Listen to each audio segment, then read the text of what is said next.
বাংলাদেশের মূল স্ট্রিমের যে পত্র এবং পত্রিকা, সেই পত্র-পত্রিকার খবর হলো ইংল্যান্ডে শেখ রেহানার পরিবার মারাত্মক বিপদ এবং বিপত্তির মধ্যে আছে। শেখ রেহানার জ্যেষ্ঠ কন্যা টিউলিপ সিদ্দিকী, তিনি এখন ব্রিটিশ সরকারের মন্ত্রী, তাও আবার দুর্নীতি বিষয়ক মন্ত্রী। পত্রিকার খবরে যেটা বলা হচ্ছে সেটি হলো তার বিরুদ্ধে দুর্নীতির তদন্ত হচ্ছে এবং তিনি যে বাড়িতে বসবাস করেন সেটি তিনি বিনামূল্যে কিভাবে পেলেন। এগুলো নিয়ে পুরো ব্রিটেন তোলপাড় এবং ব্রিটেনের জনপ্রিয় পত্রিকা ডেইলি মেইলের সেই ধারাবাহিক রিপোর্ট, সেই রিপোর্টে পুরো শেখ রেহানার পরিবারকে যাকে বলা হয় জলে স্থলে অন্তরিক্ষে হেয় করার জন্য, ছোট করার জন্য কিংবা তাদের অন্যায় অপরাধকে তুলে ধরার জন্য সর্বোচ্চ নিষ্ঠুর ভাষায় আক্রমণ করা হচ্ছে। খবর কি?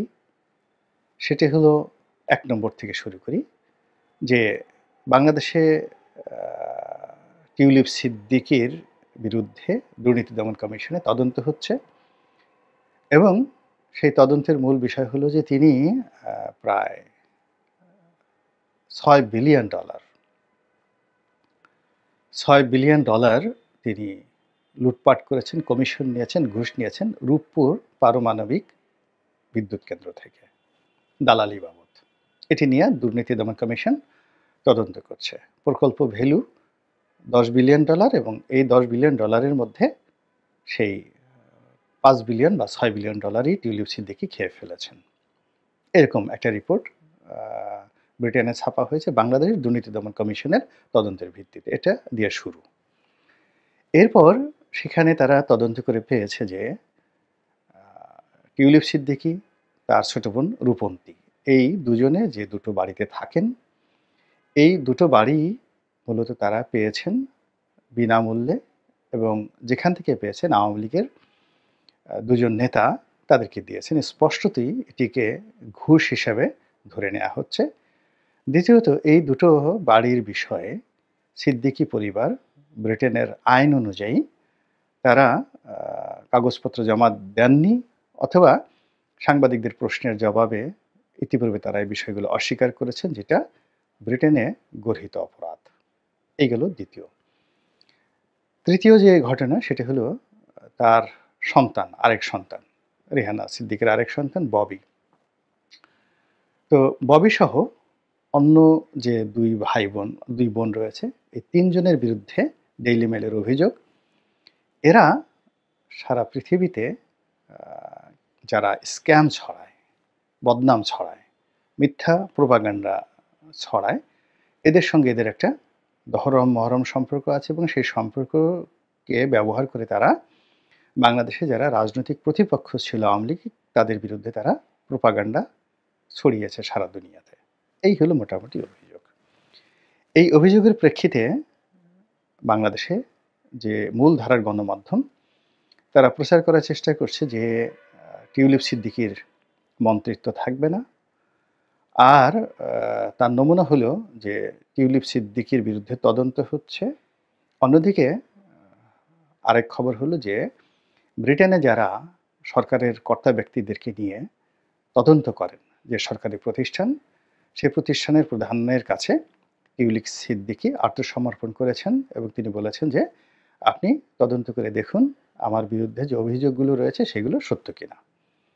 এই গেল একটি খবর। এখানে যে বিষয়টি না বললেই নয় সেটি হলো বাংলাদেশের মানুষ শেখ হাসিনাকে যতটা না ভালোবাসত, ঘৃণা করত, কিন্তু বলতে সাহস পেত না তার সঙ্গে শেখ রেহানার উপস্থিতি, এটাকে কোনো অবস্থাতেই মানুষ কিন্তু মানতে পারেনি। সবাই বিক্ষুব্ধ ছিল যে শেখ হাসিনা রাষ্ট্রপ্রধান, কিন্তু সব জায়গাতে তিনি যেখানে যাচ্ছেন সেখানে তিনি শেখ রেহানাকে নিয়ে যাচ্ছেন, কখনো পাহাড়ের উপরে, কখনো বরফের মধ্যে। তারপর সেখানে বিভিন্ন মন্ত্রী মিনিস্টার থেকে শুরু করে সবাইকে নিয়ে তারা বরফের সঙ্গে লুটোপুটি খাচ্ছেন। তারা গান গাচ্ছেন, কবিতা আওড়াচ্ছেন। তারপরে ২ বোনের মধ্যে এমন সব খাতির কথাবার্তা মনে হয় যেন তারা শিশুর মতো যেরকম সম্পর্ক থাকে ২ বোনের গলাগলির সম্পর্ক। এই জিনিসগুলো যারা দেখতেন অনেকের চোখ টাটাতো, অনেকে বিক্ষুব্ধ হতো এবং অনেকে রাতে ঘুমোতে পারতেন না। মেজাজ গরমের চোটে যে এটা কি ধরনের কাহিনী? এটাকে অনেকে ন্যাকামি বলার চেষ্টা করেছে। এটা হলো বাস্তবতা। দ্বিতীয়ত হলো শেখ রেহানা সম্পর্কে ভীষণ রকম বদনাম ছড়িয়ে পড়েছিল। সেই বদনামগুলো এরকম যে তার যে দেবর Tarek Siddiqui, major general Tarek Siddiqui, he is the father of যাকে বলা হয় কনস্পিরেসি অ্যান্ড কারাপশন। সেনাবাহিনীর মধ্যে খুবই অজনপ্রিয় ছিলেন তিনি। আমি কিন্তু এটা আমার কথা না, মানে আমি প্রচারণাগুলো বলছি। তো অজনপ্রিয় ছিলেন এবং সেনাবাহিনীর ১ম এ তার যে দুর্নীতি ২০১০-১১ সনে সেনাবাহিনী সিএমএস কেন্দ্রিক সেনাবাহিনীর কন্ট্রাক্টরগুলোর মধ্যে নিয়োগ বদলির মধ্যে সীমাবদ্ধ ছিল।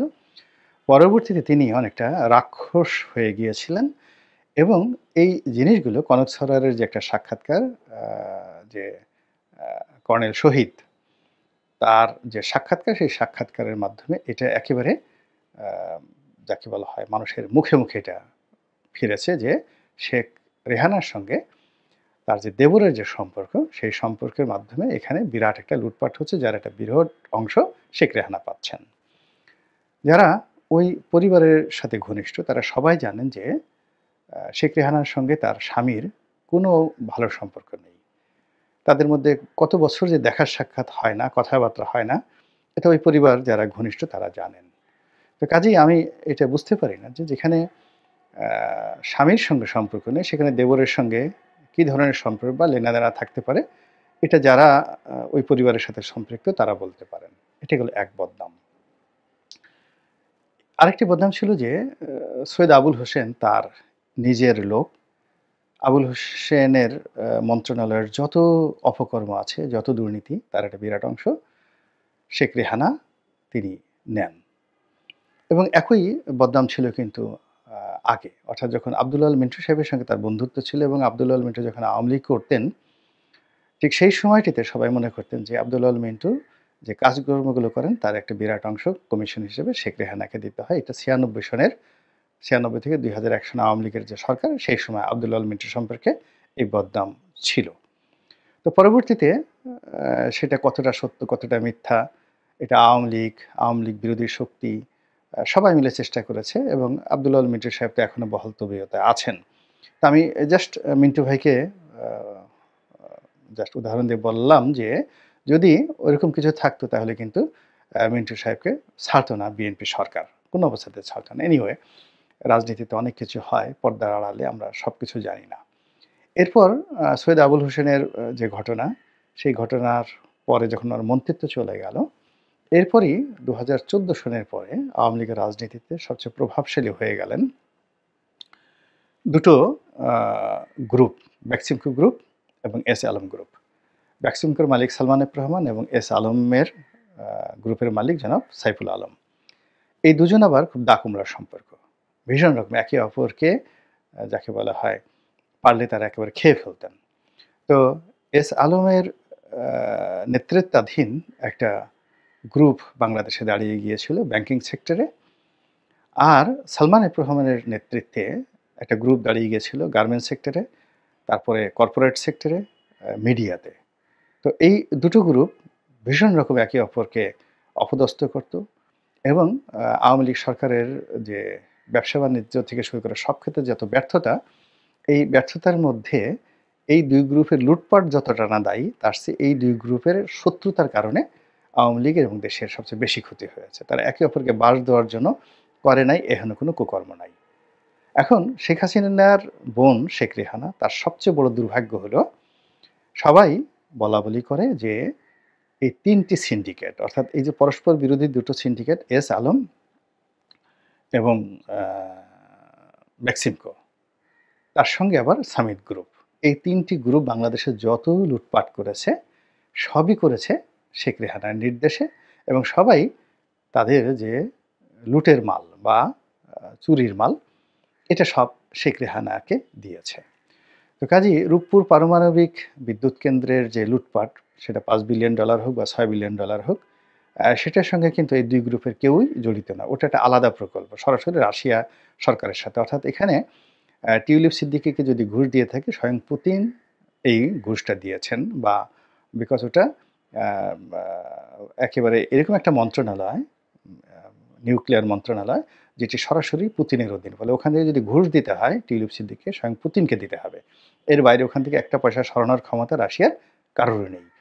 এবং তাও যেন-তেন নয়, $5 বিলিয়ন। তো ওটা একটা ভিন্ন প্রসঙ্গ। তো ওখানে যদি তারা $5 বিলিয়ন নিয়ে থাকে, আর এই ১৫-১০ বছরে যদি এই ৩ টে গ্রুপ তাদের যত লুটপাট, তাদের একটা অংশ, সবাই বলে যে 50% টাকা তারা শেখ রেহানাকে দিয়েছে। তাহলে শেখ রেহানা তো শুধু লন্ডন নয়, লন্ডন, প্যারিস থেকে শুরু করে পুরো এই যে আ ইউরোপের বড়, বড় শহর, মোনাকো, যেখানে ধনাঢ্য লোকদের অনেক কিছু থাকে। ইয়াট থাকে, বাড়ি থাকে, ফিয়াট থাকে। তারপরে আ হেলিকপ্টার থাকে। আপনি ধরেন যারা চুরি করেছে, বাংলাদেশের এই ছোট, ছোট চোর, আ অবাক হয়ে যাবেন, বাংলাদেশের ছোট, ছোট চোর, যাদের হাজার বিঘার মরুদ্যান রয়েছে সংযুক্ত আরব আমিরাতে। সেখানে ঘোড়ার খামার আছে, সেখানে তাদের খেজুরের বাগান আছে, এবং সেখানে তাদের বিলাসবহুল, তারা ২০-২৫ বিঘা জায়গা, দুবাই শহরে ২০-২৫ বিঘা জায়গার উপরে প্রাসাদোপম বাড়িতে থাকেন। এরকম ছোট, ছোট চোর বাংলাদেশের রয়েছেন। আ সেটা তাদের দলীয় পরিচয় আমি না হয় নাই বললাম, আমি বাড়ির ঠিকানা সহ বলে দিতে পারব। তো যাই হোক, তারা সেখানে আছেন, বাড়ি কিনেছেন, বাড়ি ভাড়া করে থাকেন। তো সেখানে শেখ রেহানা যদি এইরকম চুরি করে থাকেন, তাহলে তো তার অন্ততপক্ষে ৩,০০০-৪,০০০ বিঘার এরকম, যাকে বলা হয়, ফার্ম হাউস থাকা দরকার। এর নিচে না। তো সেই জিনিসগুলো নিয়ে এখন তদন্ত হচ্ছে। তদন্ত হচ্ছে এবং তদন্ত হবে। এর ফলাফল দুটো। যদি ঘটনা সত্য হয়, এবং যেভাবেই হোক না কেন, ব্রিটিশ সরকার তো আর বাংলাদেশ সরকারের মতো নয়, বা ব্রিটিশ সরকার পাকিস্তান সরকারের মতো নয়। সেখানকার দুর্নীতি দমন কমিশন আমাদের দুর্নীতি দমন কমিশনের মতো নয়। তো এখন এই যে প্রচার প্রপাগান্ডা করে শেখ রেহানা টিউলিপ সিদ্দিকী এবং তাদের পরিবারের বিরুদ্ধে যে ব্রিটিশ সরকারের এজেন্সিগুলোকে